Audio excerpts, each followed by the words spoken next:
Today we're going to show you a demo of how you can take images of designs and create a front end completely with AI just within a few minutes without really doing anything. It's magnificent and you're going to love it. I'm going to take a design from Dribble, just a random design.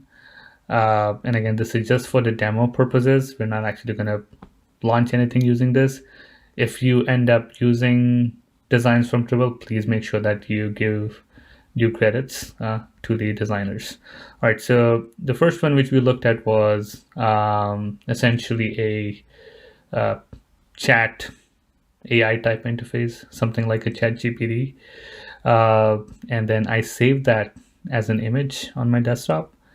And what I'm going to do is I'm going to attach it as an image in the IDE. And I save the file name as something random so that it doesn't take the file name and make guesses based on that. I actually have two files saved. I'm going to show you the other one later.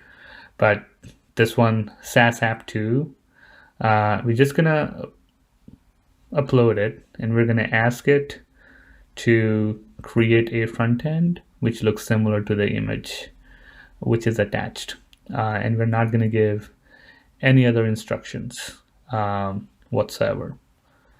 And here you go. So the image is attached, and while it generates the front end, I'm going to just show you some other stuff and talk through it.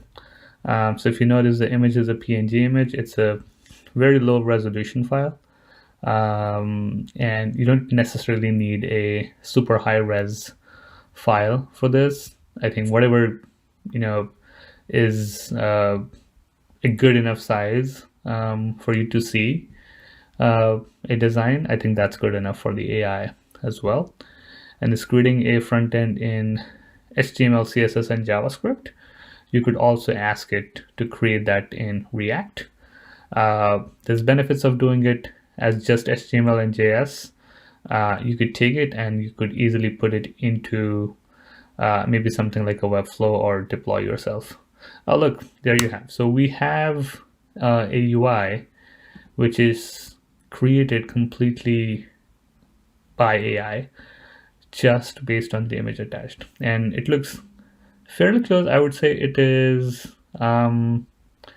maybe 80% close, 90% close to what we attached. And let's see if it's functional.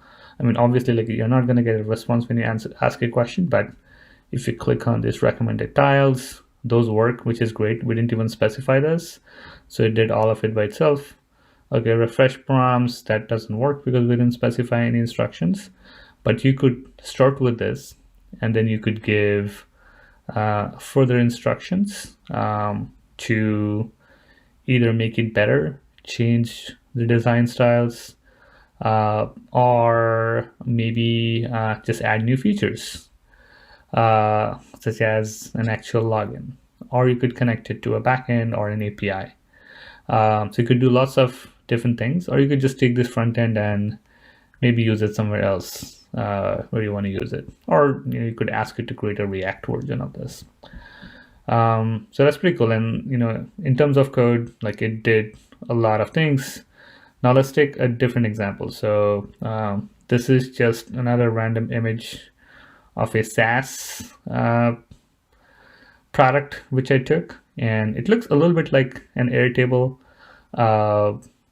We don't exactly know what it is because we just randomly took it, but we're gonna take this as is and we're gonna give it to the AI. And if you notice, I created a new thread so that it doesn't mix these projects into a single thread, and it's always better to start a new thread for any new project. So I'm going to do the same thing. I'm going to attach images, and I'm going to attach this one, which is the SAS app 1, and we're going to give the same instructions to create a front end based on the attached image file. This file is a little bit larger. There's also a little bit more detail in this one. And it's hard to tell like what exactly this interface is. So let's see what it guesses. Okay, so it guesses that it's an employee management dashboard, which is fair because it has some job positions and some other stuff. But no worries, we can always ask it to update that. And typically it takes a minute or two to do this. I'm going to speak through some of the other features while you do that. So what you see open here is the source selector.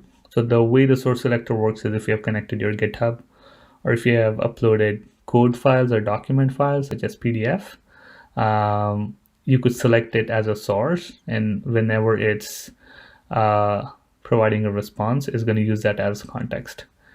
And the other option is right below the images. If you wanna upload your files, and it works very differently from how the image attach works. The image attach directly works as an attachment in the thread versus the document files and the code files are going to update the context in the AI. Okay, cool. All right, so we have something. It has created something. So let's see what we have. So it looks pretty close to what we gave it in the image. And again, this is an actual front end which it created. It is not an image. So it looks fairly similar. You could see that some of the filtering options are on the right side instead of the left side. It still says NFS and pretty close to the names and even the content which we gave in the image.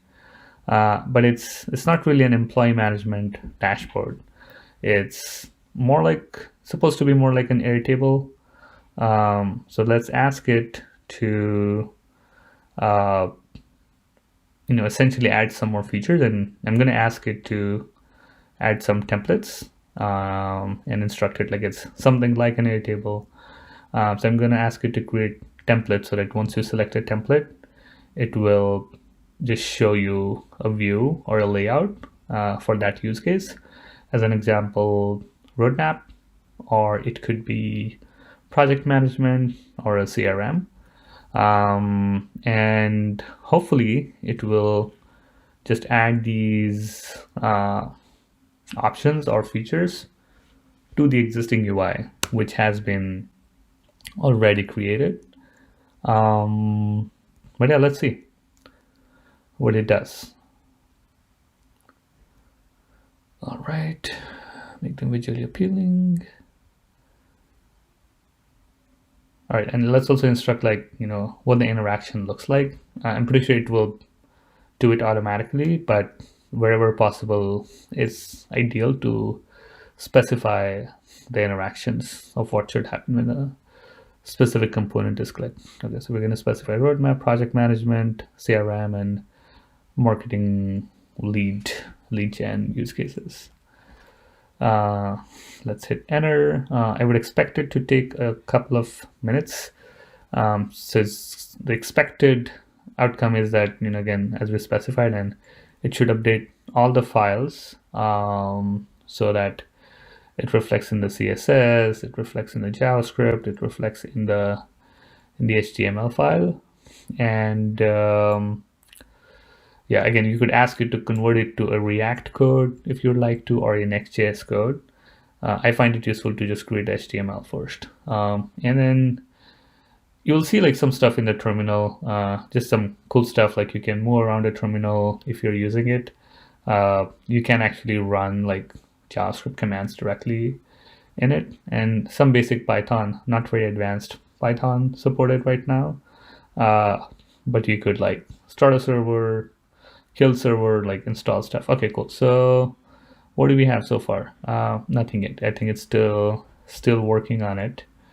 And it's updating the CSS, which is pretty cool. And I'm just playing around with some other options we have in the application. But yeah, I think it's a good way to start building up your project, especially instead of spending days or weeks, you could get started with this and work towards your goal of what you exactly want to accomplish. It is super helpful if you want to test out ideas or build prototypes, so you can very, very quickly do. Uh, you could also sketch out an image of a mockup, um, and you could also use that as an image attachment. So it can create designs based on your mockups and sketches. Cool. Okay, so it is running it. Okay, it's cool. The layout looks a little bit it's taking up too much space, but let's look at it in a full expanded view. So let's expand it. Okay, so this is how it's going to look like when it's published as an application, and then you can see that when I select roadmap, it's showing stuff specific to that use case, or template, project management, CRM, uh, marketing leads. So it did keep the existing layout functionality as is, and it added uh, new features in it. So again, pretty cool. You can see all the applications which have been created so far. Oops, I'm just gonna hit refresh just to see the previous project which we created. But yeah, in the dropdown, you can just look at all the projects you have created. You can look at all the threads, and it will automatically load the projects which you have created in the past. So this was the chat AI interface which we created first. And again, you can always switch your projects and you can start working on it. But cool. Hopefully, you got a good view of like what you could do with the IDE. It's still under a wait list, but yeah, please do sign up. Please spread the word, and we will share the access with you soon. Thank you so much. And this is again one of the Instagram clones which we had built. This was not built using an image attachment, but it was just a prompt. But cool. Thank you so much for watching, and we look forward to seeing you in the waitlist. Thank you. Thanks for watching. Be sure to check the description below for lifetime deal link. Also like, subscribe, and stay tuned for more video.